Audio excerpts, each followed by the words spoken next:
Did you ever hear the saying, how you do one thing is how you do everything? This is true, and it's even reflected in how you eat. Join me today. We're going to step back and take a look at how you live your life and eat from a 10,000-foot perspective. We're going to zero in on why you eat the way you do and how everything in the rest of your life is connected to how you're eating now. Hello, my friend. You're listening to Weight Loss Made Real, and this is episode 257. I'm your host, master weight loss coach and author, Cookie Rosenblum. Today and every Tuesday, I'm your coach and your guide to help you end your emotional eating and lose that extra weight. If you just found me, welcome. And if you're a regular listener, welcome back. Let's work together to end your emotional eating and habitual overeating starting right now. This is weight loss for you, the thinking woman who's smart enough to know what doesn't work and willing to dig a little deeper to make lasting change. This is where coaching meets psychology and psychology meets brain science. This is where your problem ends and freedom begins. There are 3 ways to connect with me. The first is with these podcasts created by me for you, where I help you understand why you do what you do and share some new ideas for you to think about and take action on. Then there's my free Facebook group called Weight Loss Made Real, just like this podcast. Join me there where we talk about these podcasts every week. And finally, when you're ready for a permanent solution to your struggles with weight and eating, join my monthly membership, the Freedom Group. I created it for you, the smart woman who wants to stop overeating and start living your life. You can learn more about the Freedom Group at weightlossmadereal.com/group or check out the show notes. Now, before we get started, I just want to remind you that a free masterclass on ending stress eating is coming up for you this month. If you're listening in real time, all the details will be in the show notes, or you can go to weightlossmadereal.com/stress class. But I'll tell you more about it at the end of our coaching session today. So let's get started. How you do one thing, yes, is how you do everything. What does this old Zen saying actually mean? It means that the way you usually do anything is the way you usually do most things. You have a perspective, a world view that you use as a filter, and that's how you do your life. So the way you act in one area is generally the way you do most things, even unrelated things. You may not be aware of how interconnected it all is, but when you act in a certain way, it feels congruent. It feels just right. Have you ever noticed this? Like, yeah, that's how I do things. I want you to think about the big picture of how you're living right now. Do things seem to line up fairly easily for you? Or do things feel chaotic?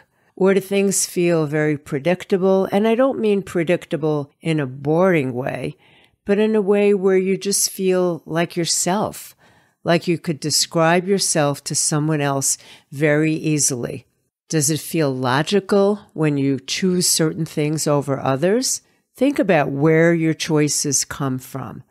They're not separate, they're connected because they all come from your programming.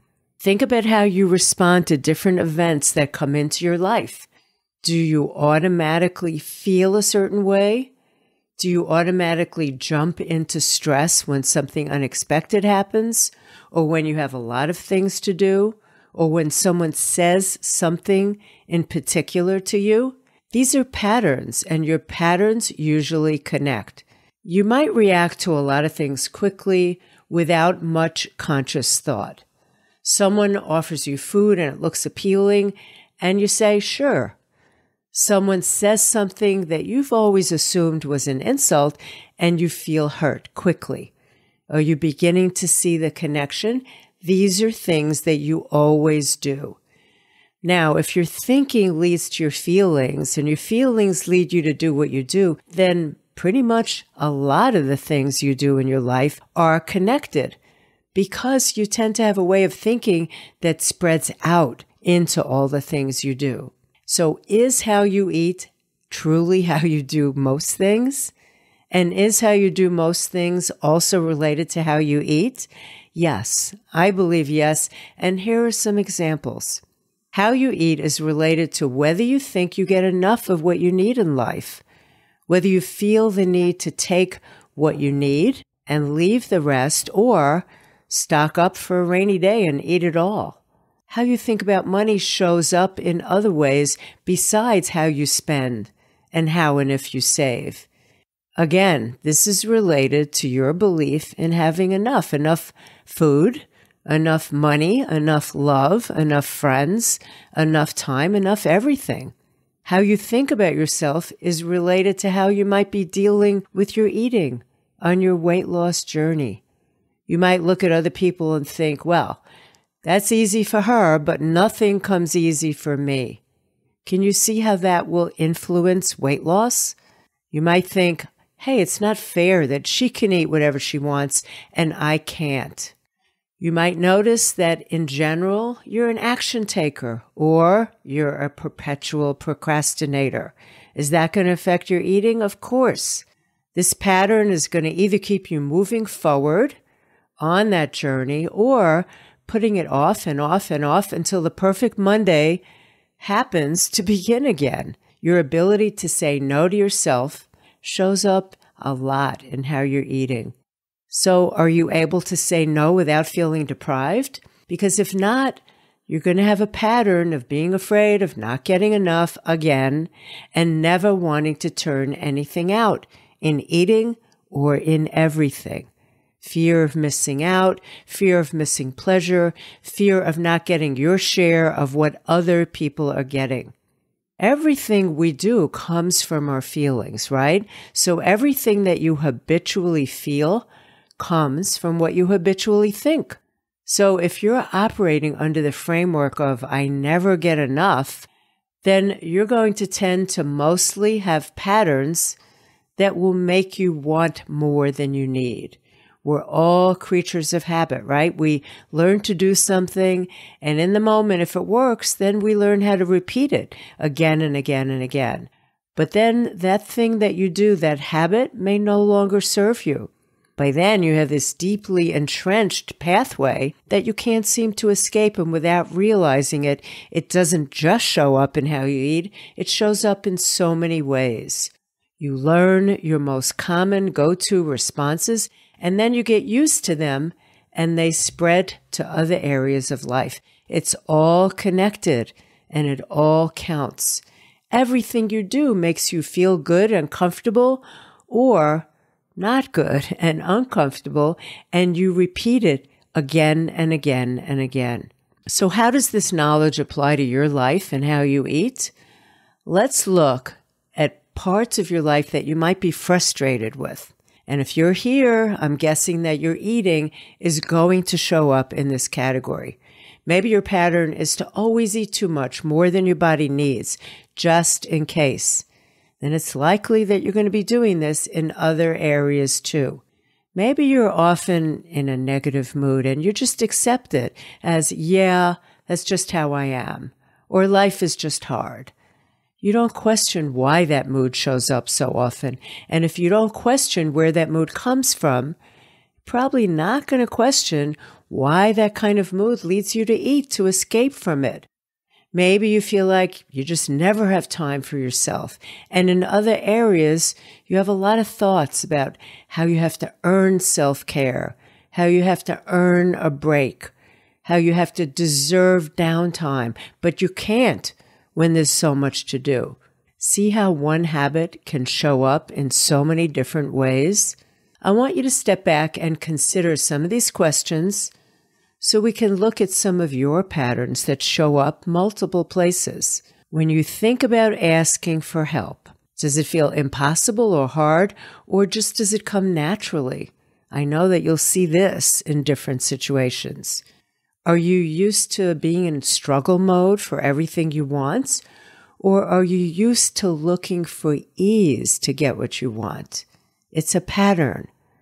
Do you ever sit down and think about your life and evaluate where you are and see if you like it? Or do you just keep going without any kind of assessment or analysis at all? Do you look at the results that you've created so far and accept them? Or do you sometimes question why you have those results and what the next steps for you might be? Are you able to apply loving self-discipline? Or do you have trouble turning anything down that's offered to you, whether you need it or not, and whether it serves you or not? And how about quitting? Are you in the habit of quitting when things get tough, or do you go into problem-solving mode and figure it out?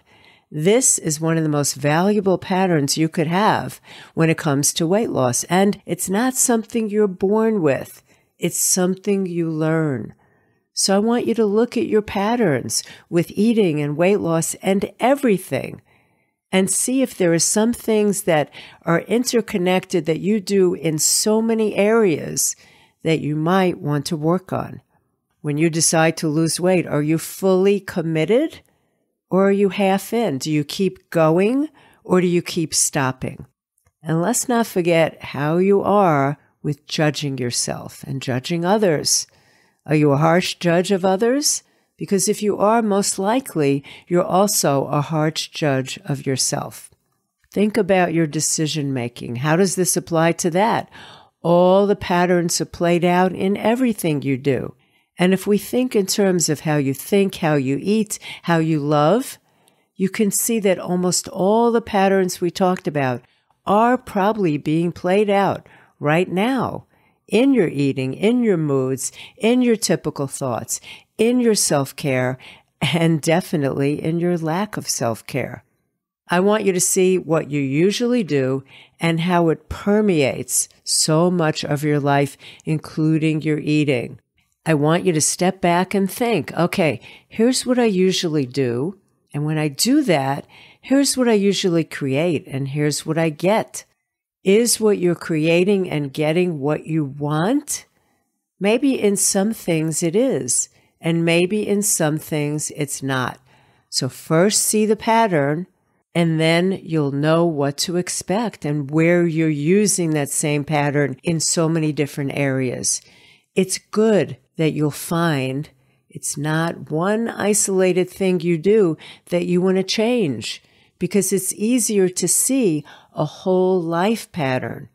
And then if you change things on a higher level, you'll see changes in so many areas. All right, let's come back to your eating for one last moment.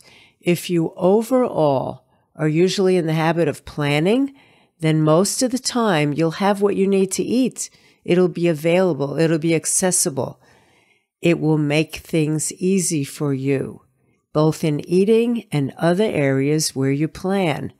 If you mostly feel fairly confident, then when you run into a detour or a bump in the road in life or eating, you're going to think, okay, I will figure this out. And if you're open to others and to what life sends your way, even though it's not within your control, you'll assume the best of others, you'll assume the best of yourself, you'll be happy to be alive, and you'll be able to ask for support and for the help that you need. So how you do one thing is how you generally do all things. Here's what you're going to focus on for this week. I want you to notice the tone of your days for 1 week. What do you usually feel like? Are you often stressed? Does everything seem to be chaotic last minute? Do you mostly feel pretty secure or pretty insecure? Do you feel generally open to opportunities and to others and to new ideas? Or do you feel very set in your ways, very guarded? Do you mostly feel peaceful or mostly not? Now, there's no ultimate right or wrong here. The determining factor in whether your patterns need to change, including how you eat and how you operate, is how you feel. Mostly, generally pretty good or not. So take a reading this week, see where you are, and hopefully have a couple of insights into how things are interconnected for you.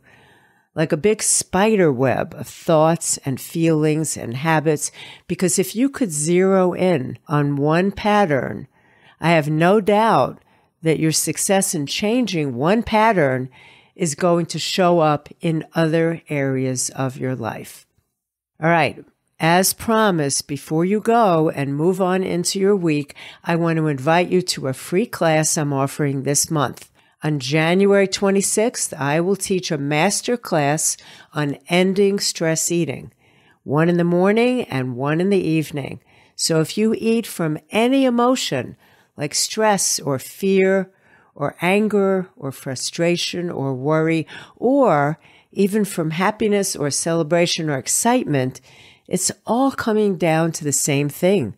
You feel a feeling that might be uncomfortable, even a good one, and you go and grab a bite to eat. When you do that, you don't look at why you're feeling what you're feeling, and it creates a never-ending pattern, just like we were talking about today. So if weight loss is on your calendar for this year, what you want to do is begin to eliminate some of the things that are leading you to eat when you're not hungry. And that is what this class will give you. It will give you strategies to help you stop eating from a feeling like stress so that you could begin to eat more like a natural eater and get to your natural weight range. I hope you give yourself the gift of 1 hour with me live. Yes, it will be recorded. And when you do that, I want you to learn how to look at your emotional eating and how you could change this habit from the inside out. You can go to weightlossmadereal.com/stress class. So I will see you in that class, and I will see you back here next week, where we will continue to work on your emotional eating and your habitual overeating until they both become things that you used to do. We know that's what you want. I will see you here next week.